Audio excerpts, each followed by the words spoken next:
I give the floor to the representative of the Russian Federation.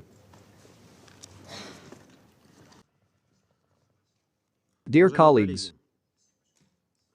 for 3 months now, we have been witnessing the agony of the Kiev regime in the context of the so-called strategic counteroffensive of Ukraine, which, according to Western propagandists, was supposed to bring it a military victory. For these purposes, the entire NATO war machine was thrown.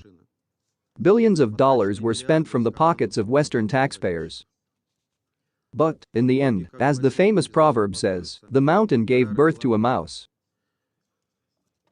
The only result of the Ukrainian counteroffensive, which even the West is forced to admit, is tens of thousands of Ukrainian soldiers killed and hundreds of pieces of expensive Western equipment destroyed, which, as the whole world could see, is not only not unique and invulnerable to Russian weapons, but in many cases it inferior even to samples of Soviet production 50 years ago.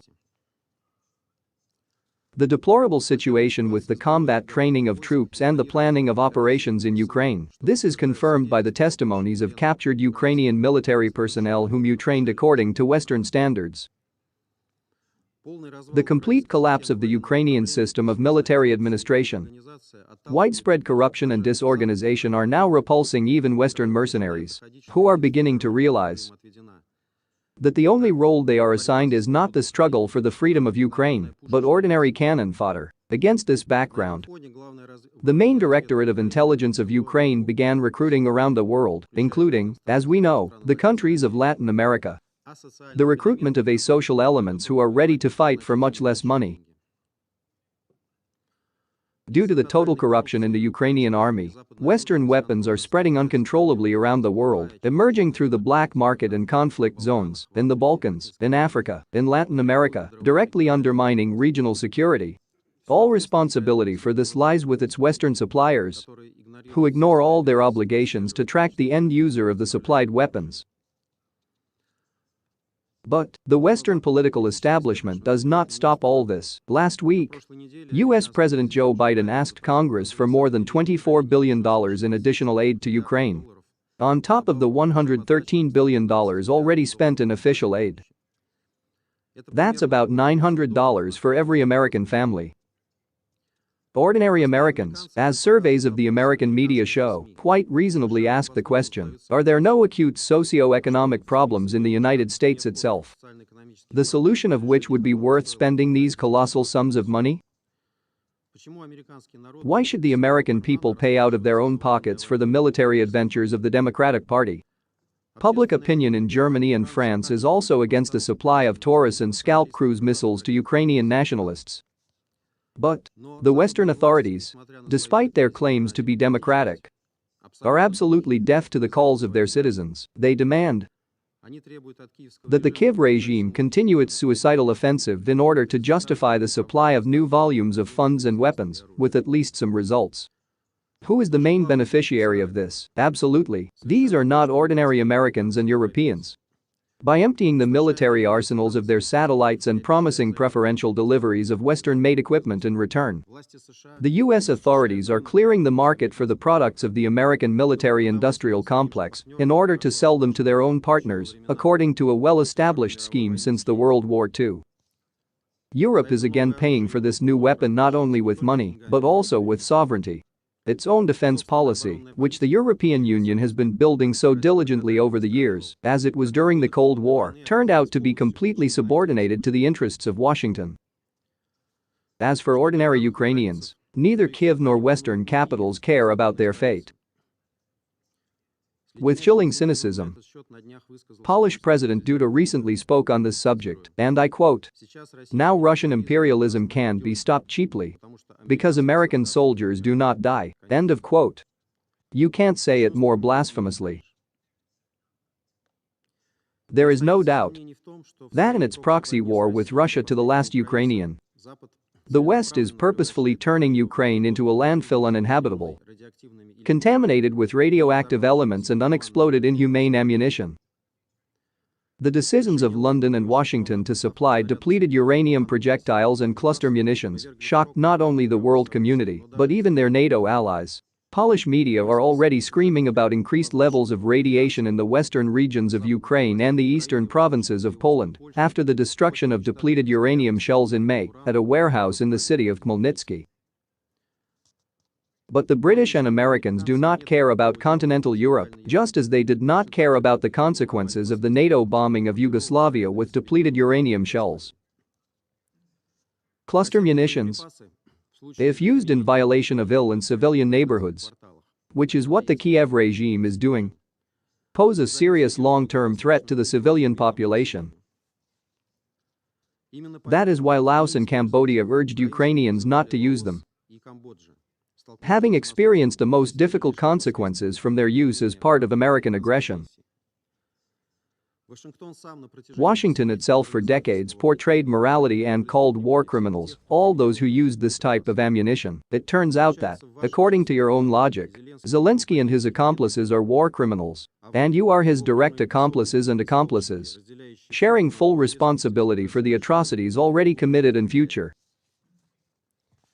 The assurances of the US authorities that the cluster weapons supplied by them to Ukraine will allegedly not be used in violation of law is an outright lie. The Kiev regime daily strikes with cluster munitions in the northern regions of Donetsk, where there are no military targets. Their only task is terror against the civilian population, which is also directly prohibited by law. But this fully fits into the tactics of the Kiev regime, which has long since switched to openly terrorist methods. At the same time, cluster munitions do not provide any special advantages on the battlefield, and Washington is well aware of this. Unlike the United States, Russia's position on cluster munitions is consistent and requires strict compliance with the rules and requirements of law. Dear colleagues, our American former partners foaming at the mouth in this room denied the development of biological weapons in laboratories on the territory of Ukraine.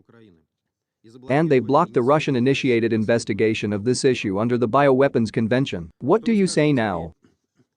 That these facts have been confirmed by Democratic presidential candidate Robert Kennedy Jr., we have no doubt that the people of Ukraine in the future will sincerely want to figure out that the United States actually used them for experiments and for their military biological experiments. Colleagues, all guilty of this and of numerous other crimes against the civilian population, which the Kiev regime, with the support of Western patrons, has been committing since 2014, will be identified and will suffer a well-deserved punishment. This process is already in full swing. I will give just a few recent examples. We recently sentenced Anatoly Kilyushik, the commander of the neo-Nazi battalion Azov, to 25 years in prison.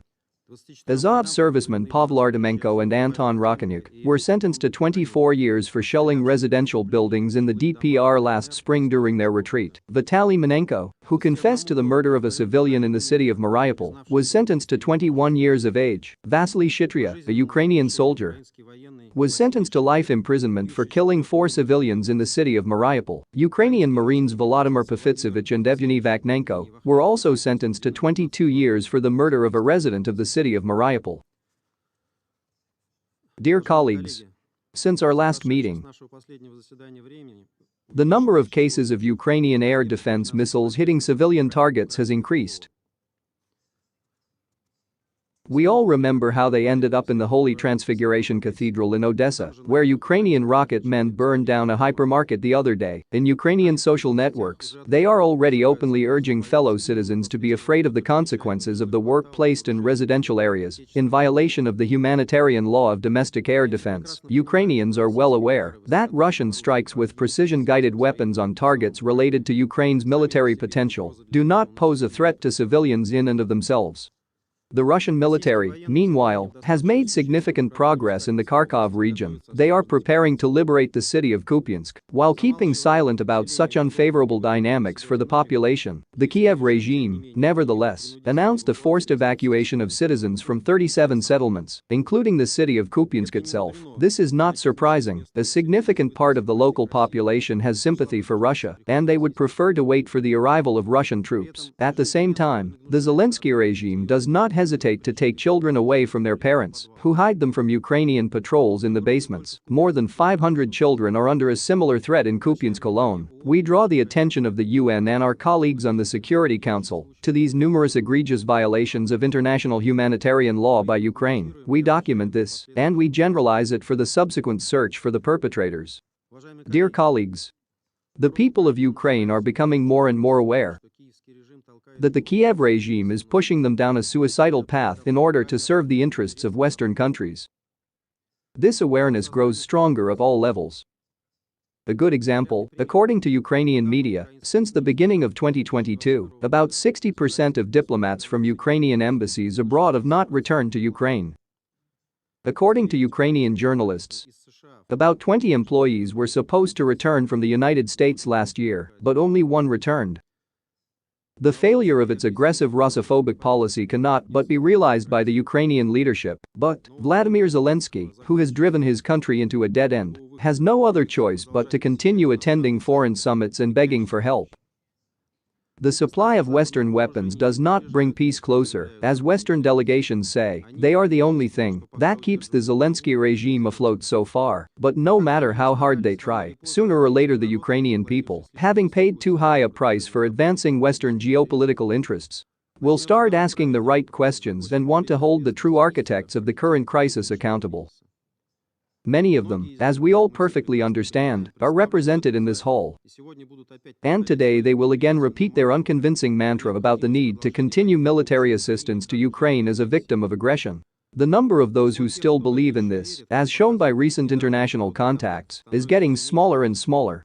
More and more of our international partners are realizing the true causes of the Ukrainian crisis, as well as the fact that the supply of Western weapons to the Kiev regime hinders the search for ways to resolve it and increases the suffering of ordinary Ukrainians. And this trend is a direct result of our coverage of this issue in the UN Security Council. Therefore, we will continue this work, whether the Western accomplices of the Kiev regime like it or not. Thank you for attention. I thank the representative of the Russian Federation for their statement.